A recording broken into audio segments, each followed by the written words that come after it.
Welcome everyone to the Real World Perspectives on Poverty Solutions speaker series. We're glad to have you with us today here in October 2022, the first live event that Poverty Solutions has hosted in a little more than 2 years. So we're very grateful for all of you being here, and we're also grateful to those of you who have joined us on YouTube watching the stream of this event. We are accustomed now to hybrid events in this space. I'd like to encourage everyone to wear a mask. We have a level of transmission in our counties, and there are masks available at the back, so if you want to do that, that would be wonderful. Thank you. This speaker series gathers a diverse set of experts from a variety of locations across our country. And I'm sorry, I'm just distracted momentarily by the sound on that.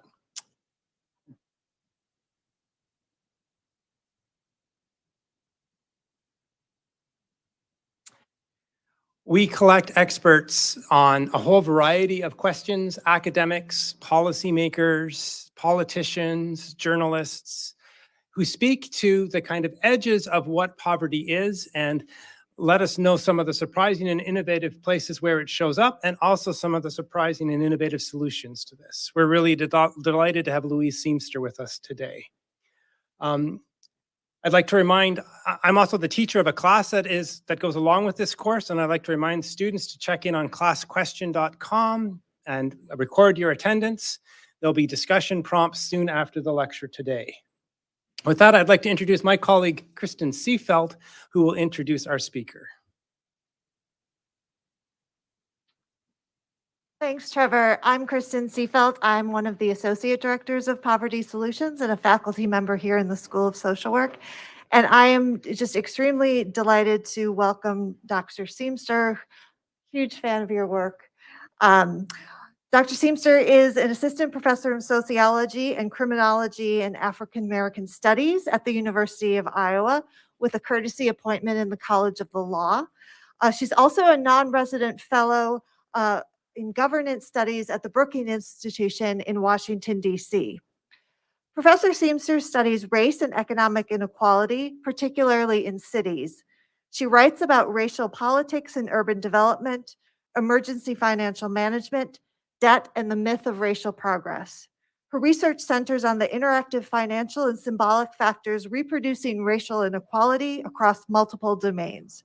Her current book project, which we'll discuss today, investigates the financial and political causes of the Flint water crisis. Another line of work examines racial disparities in debt and debt markets, including predatory inclusion in student debt and the different meaning of debt for Black and white families.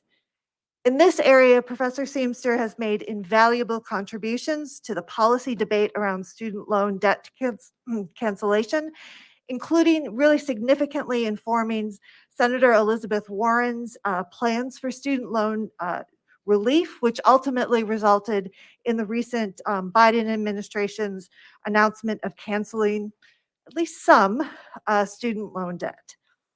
So Professor Seamster, I think, is exactly the type of scholar whose work Poverty Solutions seeks to highlight. She's a sociologist studying issues that are of great importance to those who experience economic insecurity, and she is committed to bringing her work into the public and policy discourse to create change. So Professor Seamster will talk for about 30 or 40 minutes, and then we'll have time at the end for questions. So please join me in warmly welcoming Professor Seamster to University of Michigan.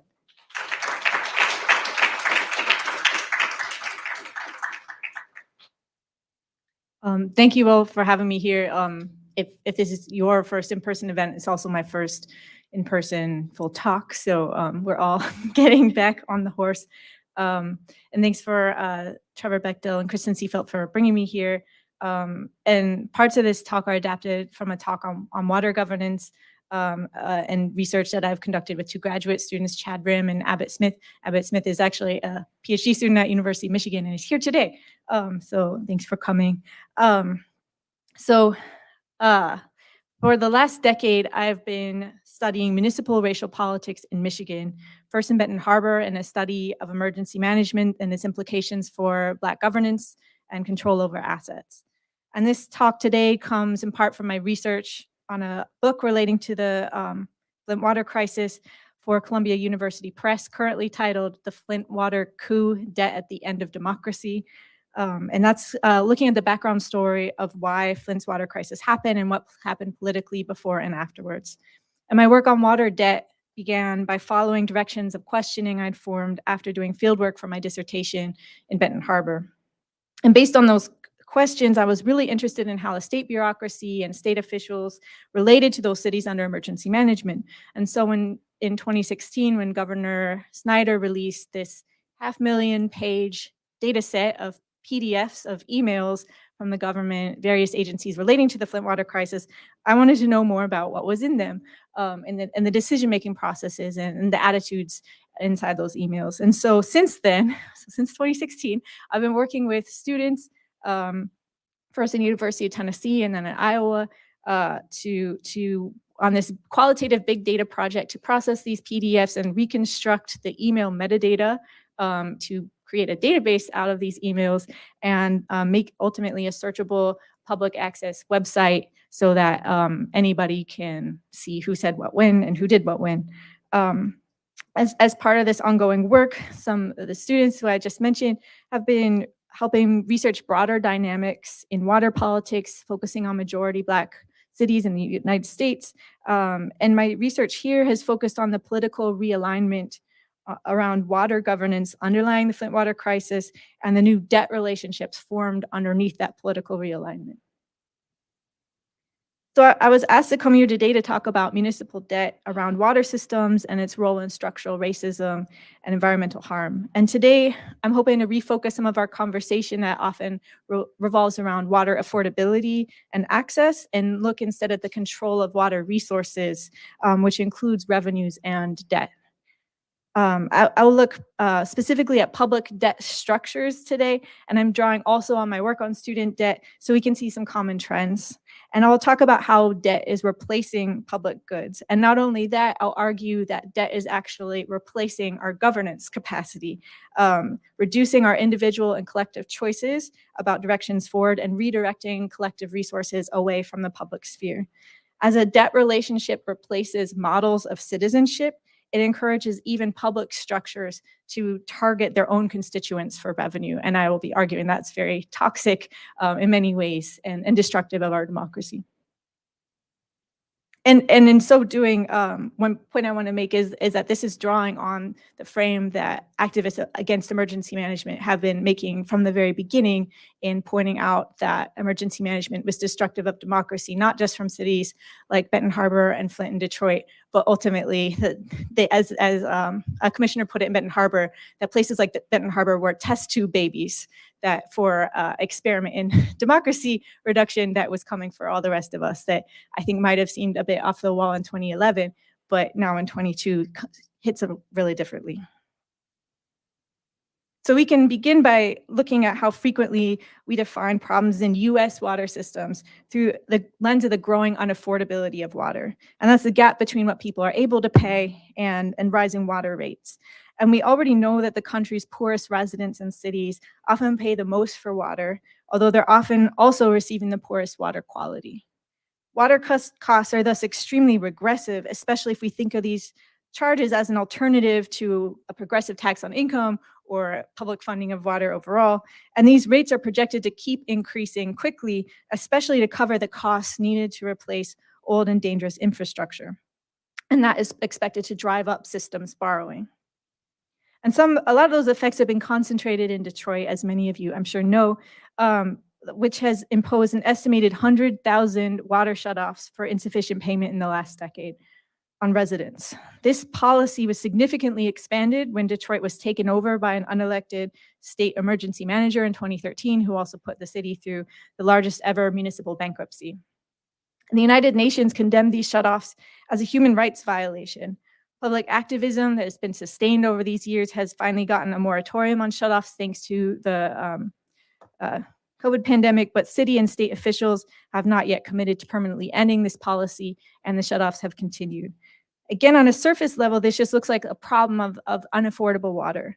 And to be clear, the problem of water affordability is an urgent one, and a lot of great work is being done around that frame. But today I want to pan out to show what's causing this problem and drawing on a fundamental cause framework within public health to do so, to say we need to move past the proximate causes of this into learning at the deeper causes. I see at least a nod, so somebody this is familiar to someone from a med social class. So the Flint water crisis has also been folded in with some discussions of problems of affordability. The decision to switch to the Flint River in 2014 by another emergency manager is usually described as being driven by simple austerity and cost-cutting efforts. But the archival record shows a much more complicated story with debt at its core, and I'll just briefly touch on that later in this talk. For more, you'll have to read my book in a couple years. Household water debt has major consequences at the individual and community level. And many places a household's water service is secured based on the house itself. So inability to pay can lead to shutoffs, as we saw in Detroit, or even in a lien on one's house, which means that your house can be taken for failure to pay for water. So if access to public goods signals your belonging to the larger fabric of society, a debt frame forecloses the human right to water and legitimates your exclusion from these social goods based on your inability to pay. Water debt does not just signal your exclusion symbolically, it also can push people out materially from their homes, from tangible forms of belonging through what Saskia Sassen calls expulsions. So whether that's eviction, foreclosure, the threat of losing your children due to not having running water in the house, illness, you can think of all the consequences of these things coming from that that stem from water debt. And municipal water debt also has drastic consequences for places. The shift to financing for public projects is a key contemporary mechanism of stratification, where white communities with favorable credit ratings for their city and increasing property values find a much easier time taking on debt, whereas Black communities, and Devon Norris, who's here, postdoc, has been doing great work on municipal debt. So you should follow his work. They're more likely to be stigmatized by their credit rating and have a much higher cost of borrowing for the same access to credit. And as activists and scholars have pointed out, these harsh water shutoff policies around water debt are actually tied to municipal water financing. And I'll explain more about that here, but my work on Black debt and white debt has been trying to show some of these parallel dynamics where even if you're buying into the same credit market, it's not on the same terms, you're often not getting the same products, and then you also don't have the same outcomes of that debt. So once we foreground this economic problem as a debt problem for household and city debtors, we can compare it to my other work in student debt. And so both realms here within the common sense, what's going on with student debt, what's going on with water unaffordability, in both cases, there's a similar focus on the consumer end of a much larger system. So it sounds relatively neutral, and you can often, when you frame it as water affordability or education affordability, it's kind of like a big problem that we're all on the same side of and we're all trying to solve together. And that can kind of belie how there are different interests in both cases that have investments in that debt. People are not actually all on the same side of this issue. And there's also similar solutions that again focus on the individual. So in the case of water debt, it could be a repayment program like what's the proposal that's being debated in Detroit right now. In the case of student debt, historically, the solutions have been things like financial aid or Pell Grants that focus on the individual level based on your income to say that you individually should have some help with this debt. But in both cases, they have similar causes, which is pretty simple. It's a disinvestment in public goods. So a shift to debt financing from public funding. And in both cases, the high costs are taken for granted rather than acknowledging how indebtedness itself is ultimately driving up the costs and how institutional level debt is often passed on to the individual level. And so instead, I want to emphasize the problems around financing, where the cost is a symptom of how we collectively think about, prioritize, and pay for these public goods, and how our current system is currently driving inequality. So today I want to go past water affordability to talk about privatization through debt. And community activists have tied both Flint and Detroit stories to the lack of democracy and pointed out that water was a key resource under threat. And then, although discussion of privatization was happening with multiple emergency managers in cities, ultimately few to no cities actually privatized their water system. And what I argue happened was a more insidious shifting where systems remain under public ownership but in drastically different circumstances, and maybe not what we would recognize as privatization. So we're going to have to retrain our eyes to see how privatization works now, as the terrain of water system privatization has shifted. So often when we think about water privatization, we're thinking about outright system takeover or buyout. So examples from the 1990s, like Cochabamba in Bolivia, where activists mobilized against an outright purchase of by a water company.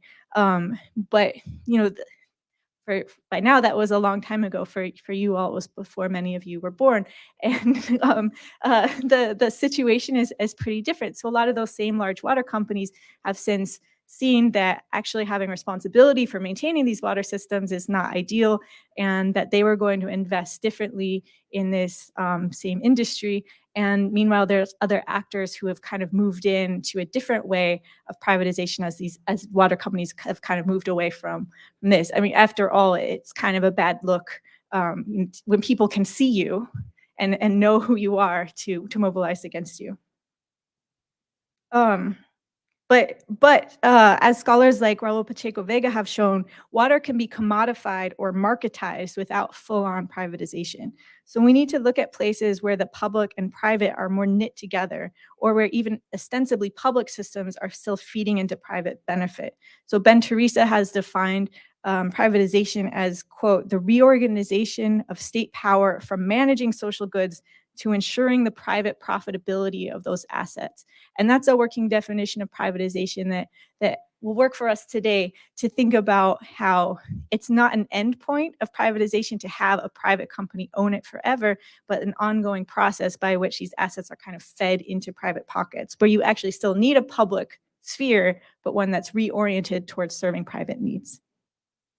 And finally, I will say that in making this analysis, we tend to assume that like financial innovations start in the core of the United States or the West and move to the periphery. But here we're actually seeing the reverse, where a lot of financial experiments that were piloted out in former colonies are being brought here next. And so we can draw on the global water governance scholarship and other kind of post-colonial analysis to say what's happening out there is coming here. And it often comes to places like Detroit and Puerto Rico first as kind of internal colonies, essentially, that then spreads out to the rest. And so that's why when activists said, we're the test tube babies, it's coming for everybody else next, they were not exaggerating. And so, as I said, in the case of, it's not just water companies, but in the case of post-colonial countries being given IMF loans, where more and more of their loans are going towards paying off debt service and they can't fund their basic social service needs like education or healthcare, we can draw on that analogy and understanding what's loading down water systems with that. And here I'm also drawing on work from scholars of the prison industrial complex and higher education, and looking at how privatization in public institutions can be increasingly linked. So for instance, geographer Ruth Wilson Gilmore has long been arguing that public and private prisons share most of their DNA. And so she's arguing against mobilization against only private prisons, saying they're really only like 1/10 of the overall landscape of prisons in the United States. And she's emphasizing also that it's not just about labor exploitation as the primary venue of profit in the prison. So trying not to take a narrow focus to what, where the exploitation's happening, but seeing it's in the overall system. And that public systems are often equally contracting with private contractors who then can set the priorities for the public system. The profit comes through the prison jobs, the use of land that would otherwise be devalued. And Gilmore sees private prisons as kind of parasites on a larger system, and they pull public institutions along with them so that even public institutions start acting like for-profits increasingly. And Tracy McMillan Cottom has made the same argument about for-profit colleges, where they similarly get disparaged as kind of the bad version that we can target. Those are the bad guys. Let's, invest in public institutions and nonprofits. I work at one, so but McMillan Cottom predicted that these supposed nonprofits would similarly benefit from inequality and similarly rely on student debt to function, and would start to look isomorphically similar to for-profits. And since she published Lower Ed, I think that is being borne out. But both scholars remind us that we need to look past the categories of public and private to investigate the logics and the beneficiaries and the sources of profit in the system. And not only are these public institutions looking towards for-profit models as their inspiration, but these theorists also remind us what state we're talking about here. So this is not the idealized state that has like universal coverage for all and always has and has upheld everybody's equal rights, but the actual state that has been targeting, excluding large groups of people from resources, hoarding resources, and we take that state into account when we're thinking about a public water system. It makes more sense that we all want clean, affordable water for all. Goal may not be the primary goal actually being enacted by the state. So if we look at the big water companies, we're not fully capturing this transition to financialization, which here I'm defining as increasing reliance for profits on future revenue streams, and also the transformation of those revenue streams into assets. So water bills are so high in part because water revenues are a primary asset for a water system if it's somebody else's revenue source. Turning public revenue into private financial returns through municipal bonds, so through cities borrowing that they're going to repay based on residents' water bills, is a primary source of raising water rates. And maintaining those returns can mean that borrowing terms pressure cities to impose these harsh shutoff penalties. So even if that's not explicitly written into the bond, which it sometimes is, cities are often induced to impose these terms themselves because they want to keep their credit rating high. So you all do things in order to keep your credit score up, and cities do the same thing where they will punish the residents in advance in order to show themselves as deserving borrowers. And then there's also the convenient logic of debt, which means that when people are failing to repay, it can look like an individual problem of people choosing to or not able to repay their bills rather than this structural larger problem. So from within this framework, a struggling water system could actually be an important asset to capture through more hands-off methods. You get the profit without accountability for those physical assets, which we all know are under threat and struggling. And there's kind of a corruption of the idea of public within that sphere from how we might want to think of it as access to public goods to an opportunity for investment, because you get things like you get a tax-free investment for the bond in many cases. So you get more yield out of your investment. Not only then do they profit from cities having to borrow it in the first place and from that public disinvestment that made cities have to borrow, but then the investment advantages, like getting to claw back more taxes, further shrinks the public's pot. So there's a circular effect here. And this dynamic is fundamentally at odds with water affordability and quality, where indebted water systems need to guarantee the revenue increases will cover the debt service, and the debt often terms are often written so that the debt gets to eat first, so that systems only have left what's after the debt. After you pay your bills, that's what you have to do everything else, like clothe yourself and keep yourself healthy and keep your car running. That's the same thing with water systems, where indebtedness means that there's less and less to spend on actual system maintenance, thus then again creating a higher likelihood that things will break because they haven't been maintained, and that you're going to have to borrow large amounts of money. And then another aspect of this, when you're thinking about what might be attractive for the financial industry to invest in water, is resource distribution. So we're talking about a literal resource like water, we know is going to be increasingly scarce, and power to withdraw and use and sell water is going to be increasingly important. You all probably are more aware of this than most, but the Great Lakes holds a large percent of the world's potable water, and a very large majority of the continent's potable water. And so it's not necessarily about a specific use right now, but more about long-term planning. These same actors are the ones investing in water futures and thinking about how climate refugees and economies are going to be formed around the need for water. In doing this work, creative extraction, which I developed with Danielle Purifoy, who's a geographer, has kind of formed the overarching framework for me to understand these processes. And we want to look at where harm is displaced to, or where harm can even be made profitable. So we reframe racial disparities across places to emphasize resources moving from Black places to white ones. And it helps show the continuity across stages of urban development that we often consider separately, like gentrification or zoning laws or devaluation of housing. And so instead saying the changing mechanisms over time, the different tactics tried at the same time, that's all part of creative extraction rather than opposing forces. And it focuses attention on the actors engaging in that extraction. And this approach moves away from trying to explain cities' problems from within them, so like what's wrong with Detroit or what's wrong with Flint, to instead look relationally at who is causing the problems, and also looking across cases to see the common threads and also the variations. So what was central to understanding Flint and Detroit's separate water crises was seeing that they were all actually one story in the context of their larger governance structures, especially in relation to the county and the state. And these are not the only entities benefiting from creative extraction.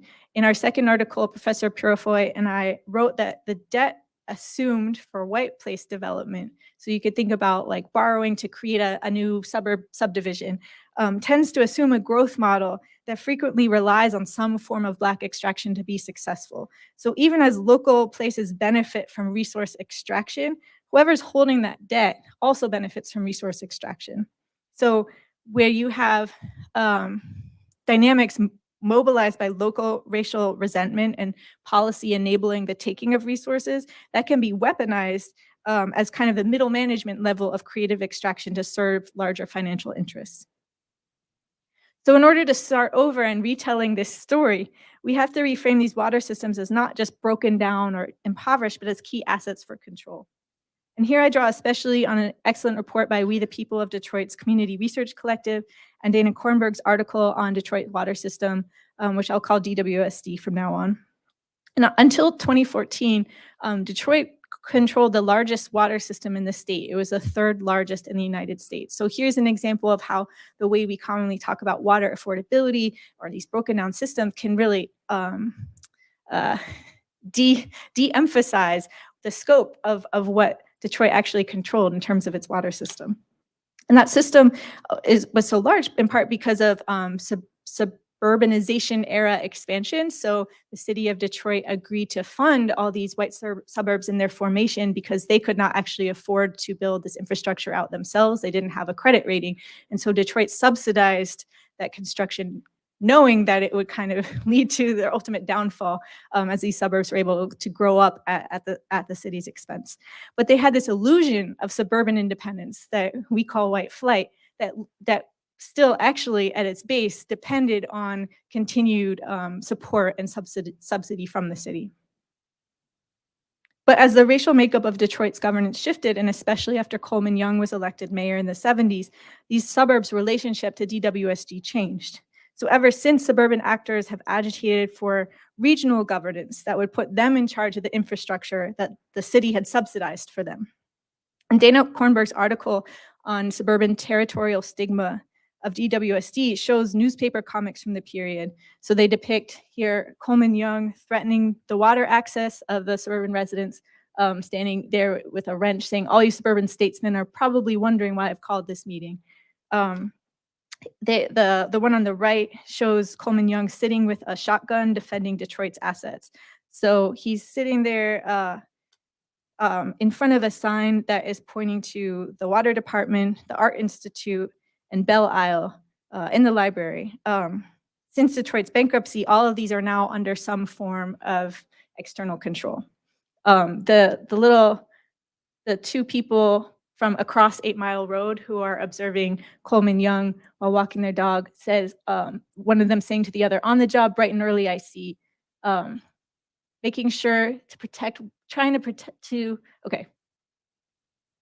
making sure no wily suburbanite steals his metropolitan jewels." And I look at these 1980s comics as basically a form of statement about what they were actually trying to do and what they were able to accomplish, but only under emergency management.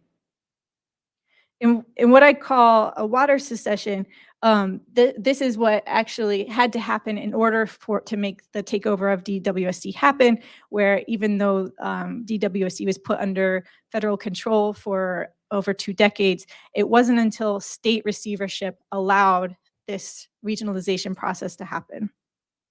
And under what I call a water secession, a majority white entity breaks off from an existing Black governed water provider to form its own water authority. So in the 2010s, that happened in Detroit and Flint and Benton Harbor and Muskegon Heights, all of which were under some form of external control. Muskegon Heights, it was the school system and not the city. We've seen related types of secessions in other formats in urban scholarship. So there's municipal secessions where a city breaks off, a part of a city breaks off, school secessions where part of a school district breaks off. So this is just taking that same logic, but applied to water systems. And water secession helps us see how 2 new water authorities, one was called Carrignandi Water Authority, and the other one was called Great Lakes Water Authority, or GLEWA, could be public and yet serve private interests. The secessionist coalition of actors gets public cover, and they get the financial and political benefits that accrue to public systems, including access to public revenues and extensive ability to incur debt. But they're insulated in multiple ways from the mechanisms of democracy and oriented towards a monopoly power. And just like through this first version where DWSD financed forming the suburbs, again, we have the illusion of independence through water secession because it's only achieved by continued reliance on the water systems that were supposedly left behind in both cases through this debt relationship. I'll just briefly go through how this worked in each case. There's much more to both of these stories. So in the KWA's case, this was a plan for Genesee County to build a separate parallel pipeline from what Flint and Genesee had been using through DWSD as its customer. It was sold as a cost-cutting plan, but it was cost-cutting by taking on a large amount of debt that afterwards would supposedly save money. So that was going to require $285 million just in the bond principal, not the interest. And less acknowledged was that although Flint was a partner of the KWA, it did not own any of the infrastructure at the end of it, and it also was not guaranteed any water service after the bond was repaid. So at the end, it was liable for the debt, but not getting any of the assets to show for it. And so the key part of this bond project was a $225 million bond passed in 2014 that was to be shared by Flint and Genesee County and to be repaid with water revenues. And then if the water revenue was insufficient, it would be backed up with taxes and access to other revenue funds, including the city's state revenue sharing. So it's kind of a major fund that the city depends on to survive. And the fact that it was a revenue bond, but backed by taxes and backed by these funds was actually what made this bond so attractive to investors, so much that it won Bond Buyer's Midwest Deal of the Year award in 2014, which is usually commented on as this irony that the same bond that ultimately led to Flint residents losing access to safe water, and then it won this award. How strange. And I eventually realized that it wasn't in spite of that. It was the same terms that insulated investors from even an event like the Flint water crisis were what made it so exciting to investors that it was an award-winning bond. So Flint's tenure under emergency management, the fact that it had no credit rating at all, and its potential inability to repay its debt were all actually mentioned in the marketing around this bond. So that was an enticement. It's a way to get the excitement of what is a junk bond's rate of returns with the security of what they call in the industry a plain vanilla investment, because that security was achieved at Flint's direct expense. So if you can't access the money through water revenues, you have all these other doors that open so that you can make sure that the investors get repaid at any cost. And that would, of course, mean even less money is available to Flint residents for all the other essential services. And this is actually similar to federal student debt. So to extract payment, the federal government, if you're a student debtor, the federal government can garnish your social benefits. They can take your tax refunds if you can't pay, and they can even sometimes take your wages. And you also cannot erase your student loans through bankruptcy. So the enhanced collection powers of the government through these mechanisms, so the ability to pull the funding from your other sources, actually goes far beyond private debt collection power and shows why public debt is so important as a revenue source to private investors. Flint's position under emergency management made this all possible, but the terms of this debt relationship themselves reproduced and extended that control even without state intervention. And that's what I mean about debt replacing governance power. In looking closely at the structure of the KWA bond, what becomes clear is how control of the political and financial context, including Flint's access to other water sources, was core to minimizing investors' risk.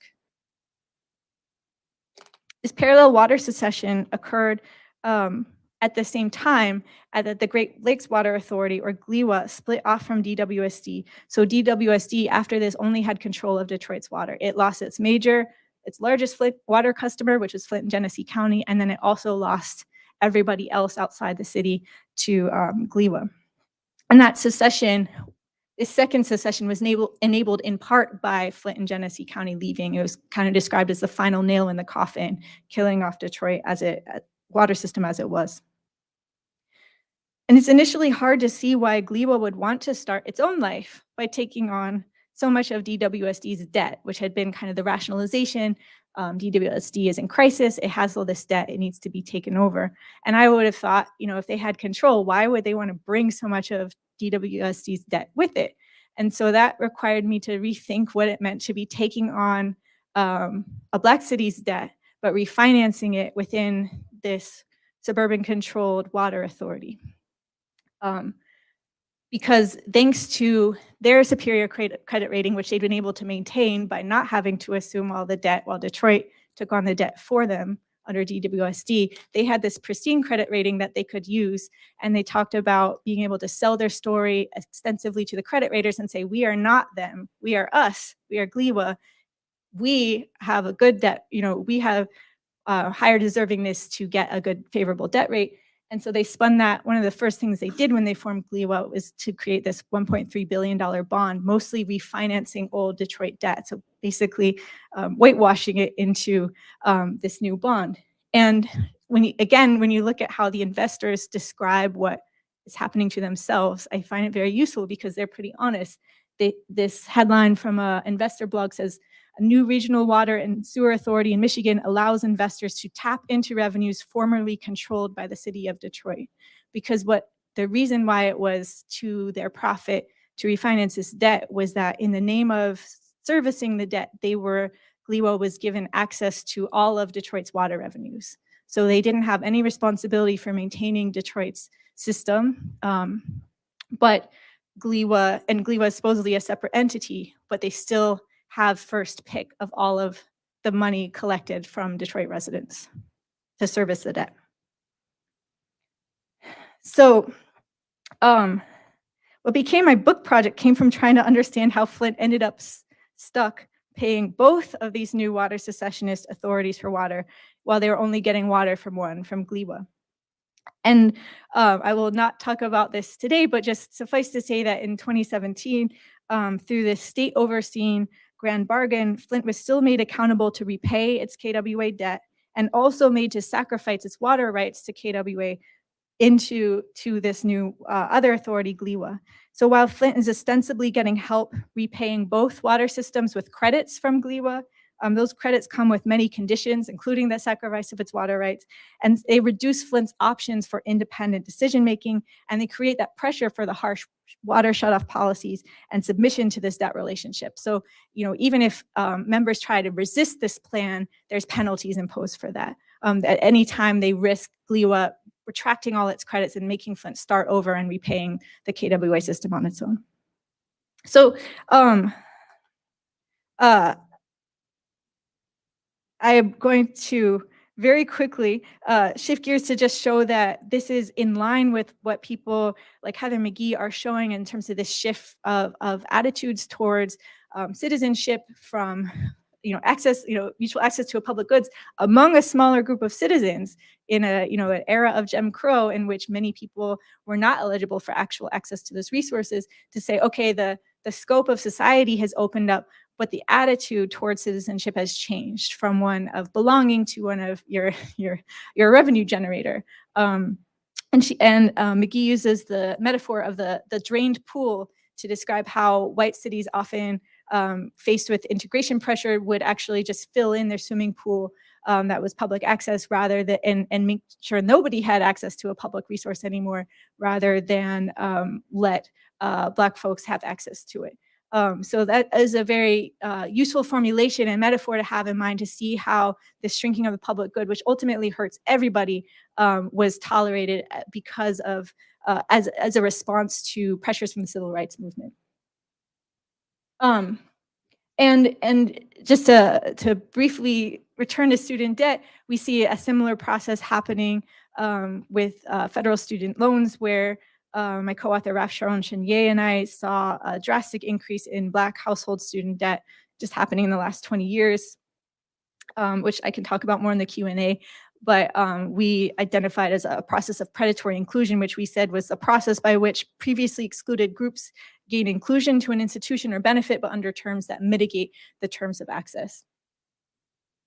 And again, just as it happened with water systems, there's decline in federal and state level funding that is tied to the increasing costs put on the individual level, where public higher education funding has taken a hit. And again, this is a relatively recent phenomenon. It both started in the 60s, but really in the past 20 years, there's been a big shift to burdening students more and more. And as we follow that line of questioning upward, we can see that just as individual level water debt is tied to system level water debt, it's also true for students, where individual student debt is tied increasingly to university institutional level debt, where bonds are taken out based on promises of future student tuition revenue rather than future water customer revenue. And that they have incentives to do this because of state restrictions on funding. So if you want to build a nice building, in many cases, you're going to be stuck trying to take out a bond to do that, which can then lead to kind of traps of its own, and very similar consequences for governance, in which universities, just like cities, are trying to maintain their good credit rating and will often impose policy or governance decisions of their own. Can involve things like both what students are able to do, but also what faculty and graduate students are able to do, even how it can get into how much money people are paid unionization efforts. And so this, it's similar track of why universities all feel so strapped for cash, and you can't quite figure out where the money is going, and nobody seems to know who's making the decisions anymore. I've been arguing that we see a similar thing where the debt, the terms of the debt, both the real conditions and the projected conditions that might happen, are what's making the decisions. Which is why I have been advocating for student debt cancellation as a response to this, to try and cut off the terms on which this whole house of cards is kind of as balanced. So I, as Dr. Seefelt mentioned, I was on a team of people who helped create the analysis that suggested $50,000 as the minimum to cancel student debt that would maximize racial equity goals and help the most people. And so that was ultimately like the research that kind of stemmed out of that was also useful in formulating President Biden's announcement to cancel up to $20,000 in student debt per borrower. And I will also add that student debt cancellation comes hand in hand for most advocates with calls to reimagine how we fund, especially public college. So calls for free public higher education and thinking about how we fund it, not just, what are we going to do to make it more affordable for students, but how are we funding and how are we financing higher education? Because it doesn't have to be this way. Through working with advocacy groups like Debt Collective, I've been really inspired by debt abolitionists grounding in global movements against debt itself. As I said, people outside the United States have a lot longer history in dealing with and trying to strategize around these dynamics. So for instance, the Committee for the Abolition of Illegitimate Debt has been working for decades to invoke the doctrine of odious debt against IMF indenture and other predatory debt relationships. So odious debt is a legal and moral designation. It's kind of in between for debt contracted against the needs of the state, or to quote the original developer of this idea, to oppress the population that combats it. So, often state incurred debt, but not for the benefit of the people who are within it. And so I'll conclude by just saying that we have to kind of exercise these muscles to think about debt abolition and imagine versions of our future that are not governed by debt. Student debtors repeatedly explain how their debt circumscribes their futures, locking themselves into a narrow path of career and life opportunities. And the same is true for cities locked into a debt spiral. Given that any debt is somebody else's asset, we need to pay attention to the interests of the entities holding those assets and the terms on which debt is made profitable. Debtors and investors' interests are often directly opposed. Above all, the mechanisms that are reducing risk from these investments also reduce the scope of individual and political options for ways forward. So in order to face our difficult planetary future head on, we need a full range of options and opportunities without all those paths being inlaid with debt obligations.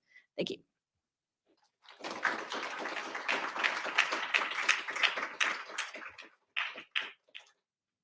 So we have about 10 minutes for questions and answers.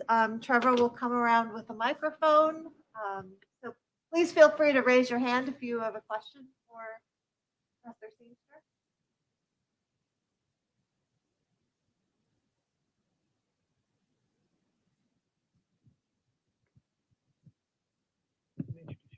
Hi, I'm Laura Sullivan. I'm a professor at Kettering University in Flint, and I was an advisor to the former mayor during the water crisis. And I just want to thank Louise. She's done so much.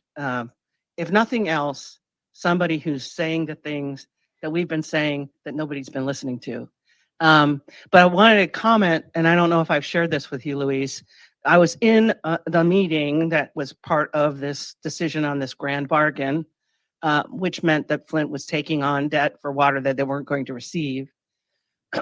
and heard the representative from Governor Snyder say to the mayor, if you don't do this, you'll become bankrupt again. You'll go into bankruptcy again as a city. Now, it's likely that we will anyway, but that, you talked about how people in poverty are much more afraid of those kinds of things like bankruptcy than the rich white people are. And I said to her, sitting next to her, fine, just go into bankruptcy. They do it all the time. But she couldn't imagine that, partly because of her culture, the culture there, but also because we'd been there and it had meant the emergency managers coming in. And as much as we have fought that emergency manager law, it is still on the books, and really fundamental in stopping. So anyway, I just want to thank you and add my 2 cents. Thank you. I'll just focus on the emergency management piece, being with the law still being on the books. So in 2018, I was here for an event talking about how the emergency management law was dormant, not dead, and how, and at that event, Tom Stevens of Detroit commented that emergency management is important to understand as disciplinary for all the cities in Michigan, not just the ones that got taken over, because they all saw this is what could happen to you, so you all better austerity yourselves. And that was really helpful for me to understand. And so the fact that the law, no cities are currently under emergency management, but the fact that it could come back at any time is still governing cities' choices today because they know that it could be held over their heads. The same way in many state public universities, faculty are being hamstrung by laws or threats of laws to take away tenure. So that is often restricting their willingness or ability to speak up about things because they are afraid that they will lose their job protection if they do so. So it's a kind of, the tenure law doesn't have to be enacted to be a threat to people. And so I think that, there's layers to which it's not just policies on the books or inaction, but looking at the background conversations where it's like, if we did this, then this would happen. That's really shaping what people feel free to do. Hi, we have a question from online. What's our role to best act on this? Advocacy, awareness, direct action, further comments. For those of us with access to or the ear of investment capital, should we primarily be dissuading activist investors from engaging in water speculation or water-connected public debt/bonds? Or is this problem upstream before you ever get to the interest in revenue? Thank you. I feel like the answer is kind of all of the above, where like from where you are, there's probably some vantage point where you can work on this. So like ultimately, I think trying to from wherever you are, trying to understand a bigger systemic view of what your problem feeds into above you or upstream is really important. If I think that it's not. I definitely think that there should be regulation to that we're not going to be able to just encourage investors to be more responsible, and that there needs to be extreme caps. I focus more on calls for public funding so that reliance on debt is less necessary, rather than trying to think about how to kind of modify the debt relationships or the terms. Although I do think that should happen, but I do think that, I welcome people who are involved in that investment capital world, who often provide a lot of the information for people like me to actually understand what's happening, because as sociologists, that's not what we usually study. So, even if it's just being a whistleblower on what's happening, what information people have, that can be actually very useful.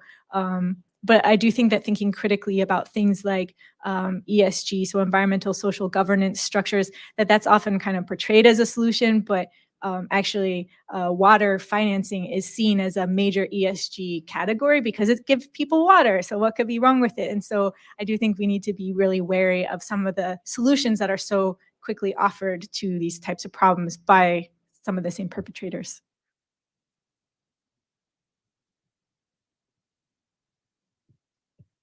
Hi, Hi. thank you so much. This was so interesting. I am a master's student, primarily at public policy and at the School for the Environment. And I'm just sort of interested, you were talking about the connections between like public and private.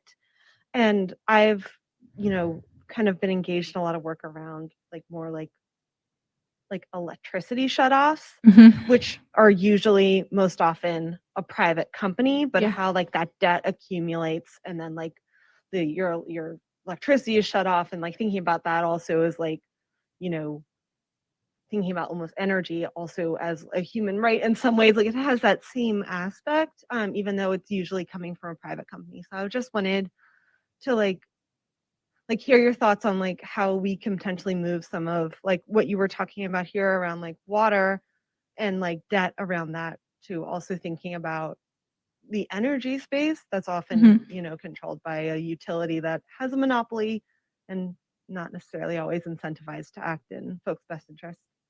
Well, it sounds like you are very well positioned to do this work.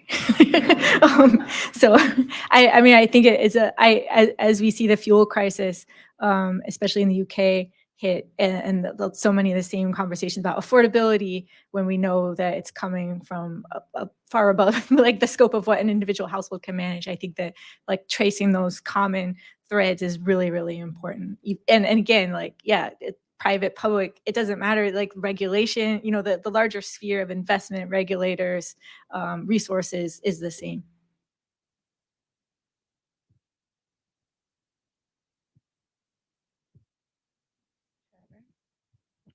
Hi, my name is Tabitha, and I'm a master's student in the School of Public Health and Social Work.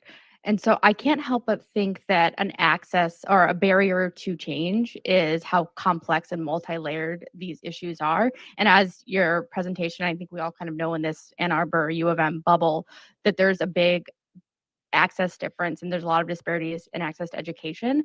So how do you, as a researcher in this and a activist in this, I imagine, kind of address this Mhm. complexity when you're working with communities or working even with policymakers?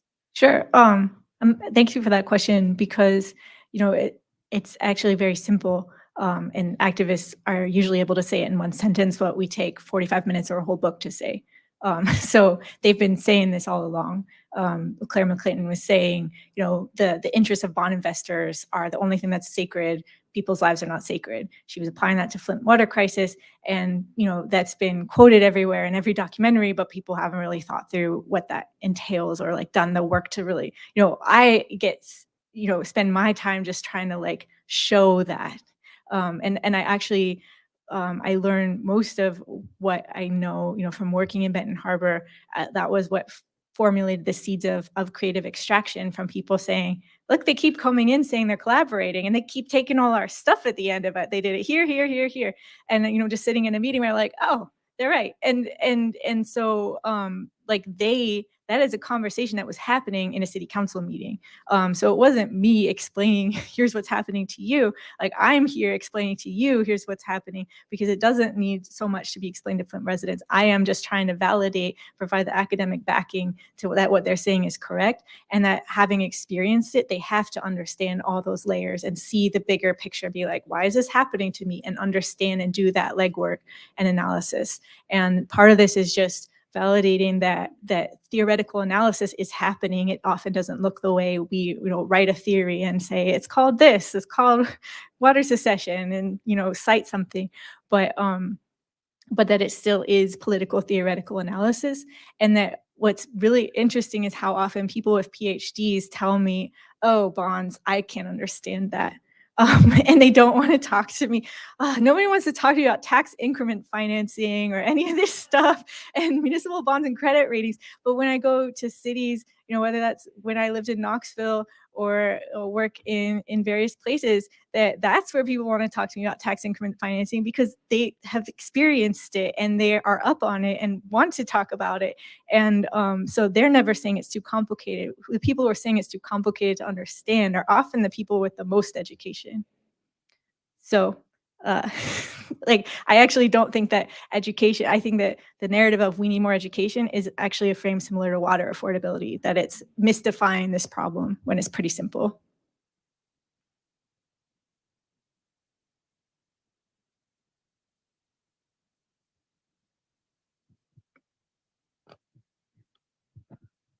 Hey, Louise, thank you so much for this talk. And also, as a person with student loans, thank you for your work in helping me get a boon to my pocketbook. I had a question. Oh, yeah. I just had a question because you sort of, you touch on it a little bit and kind of sort of point to it. And it's always sort of underlying this, water shutoffs, wage garnishments, and tax liens. Could you just talk about in Detroit and Flint, right? I'm sure Baltimore, St. Louis, all other places do it slightly differently. But the degree to which in Detroit and Flint, tax liens for water debt have been used, in part thinking about not just this connecting to the issue of inequality between cities, but as we think about homeownership as a mechanism for wealth generation and wealth mobility, how does water debt kind of stand in the way of that in the context of Detroit? Yeah, I'm still trying to figure out exactly how to quantify this part because there's a lot. The data is kind of some of the policy and the way it's implemented. There's not great information, but I do know that at 1,800 homes were on the block for seizure in Flint alone for water liens, and it was kind of up to like one person's whim whether that process went through or not. And then I'm also trying to finish my book and and but there's so many threads that feel really important to go down, but trying to track how many of those water liens turned into foreclosures, how many of those foreclosures turned into blight demolitions, is really, really important. And then we see the circle close because a lot of blight demolitions activists in Detroit have been studying this, how blight demolitions themselves can exacerbate lead in the water system, both because fewer people around means less pulling on the water system, which means worse quality, and also even the ground being insufficiently remediated after demolition means that there's lead and other contaminants in the soil. They then get into the groundwater, that then get into the city water pipes. So then we have a process of harm through that mechanism as well. And I have not gone too far down this road, but I've been trying to figure out the actual scope of blight demolition. We know is very high in Detroit. It's been very high in Flint as well, and usually it's kind of celebrated as like, great, we took care of these homes. But at a certain point, we're approaching levels. That's what I'm trying to compare is like how many homes have been demolished in Flint compared to how many homes were demolished under urban renewal. And at a certain point, we're reaching that point, and yet this round is supposed to be something great. But I feel like it's a very concerning mechanism that we are not tracking. This is, not just tracking up, but tracking the connections across these different stages in the process of dispossession are really important.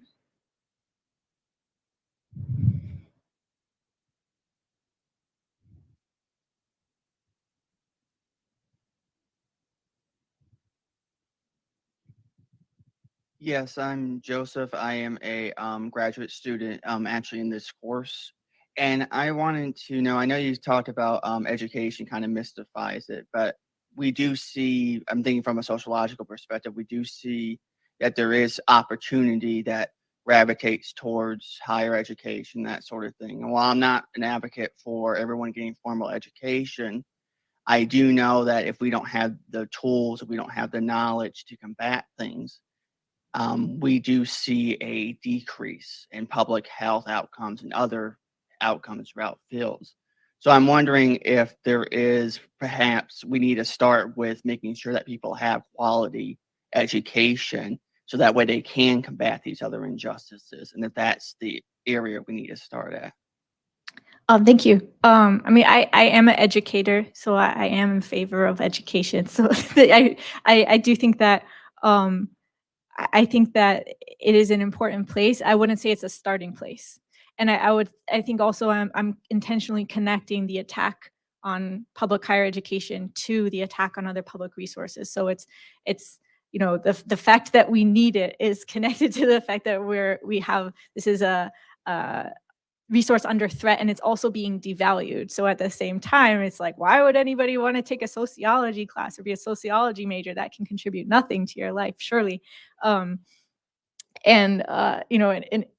are the types of classes where you get to study the racial wealth gap and the debt dynamics causing it, and understand the social policy, like, clearly of no value to anybody. So I think that it is a one venue for people to understand, and then there's lots of other venues for people to understand as well. I do feel like I hope students leave my class feeling better equipped to understand these dynamics, and I do think that is one reason why we hear in the newspaper that nobody should be a sociology major anymore. So I do think that it does pose a threat to this way of being, but it depends like on what dimension and on what plane you're talking about it. Are you going to start and stop at water affordability, or are you going to tie it to these bigger dynamics?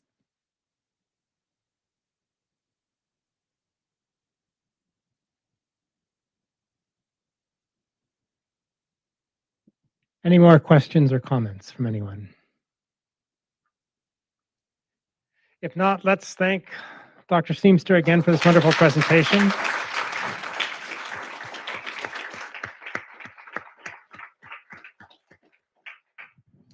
Thanks so much for coming. Grab a cookie on your way out.